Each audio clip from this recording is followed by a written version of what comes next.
Hello students, I am K.N. Sharma teaching you social science. In civics portion, we are studying chapter number 4, working of institution. Students,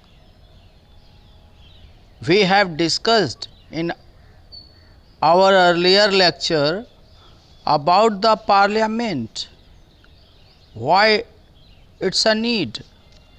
Today we will discuss about the two houses of parliament. Students, in our country, the parliament consisting of two houses. One house is usually directly elected by the people is called Lok Sabha. It is also called the lower house. And the second house is usually elected indirectly and performs some special function is called Rajya Sabha. Second house is also called upper house, students, and this is indirectly elected.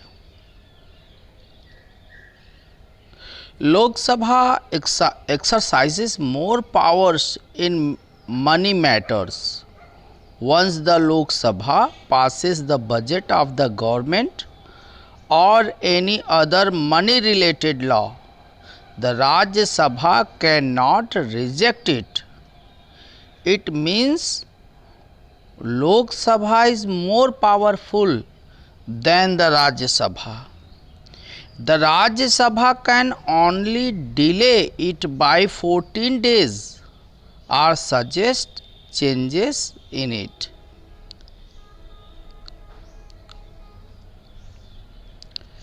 Students, there are two types of executive. Here we will distinguish between political executive and permanent executive. Students,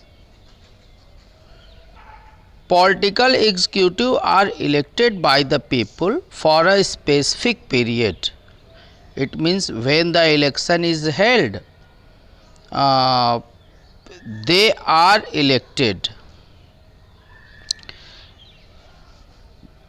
Permanent executive, they are appointed on a long term basis by the government of India as well as state government. And students, political leaders are political executives, but permanent executive are called civil servants.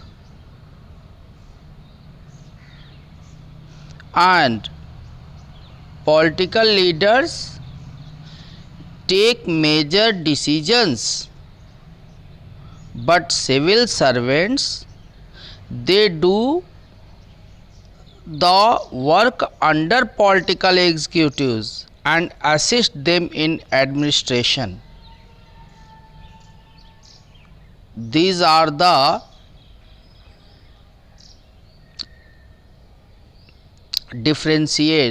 differentiation between political and permanent executive.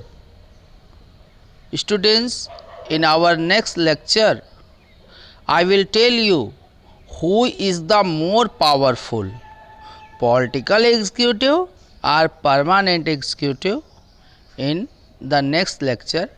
I hope you will have understood this video. If any doubt, you will ask me in the next lecture or during the lecture. Okay. Thank you, students.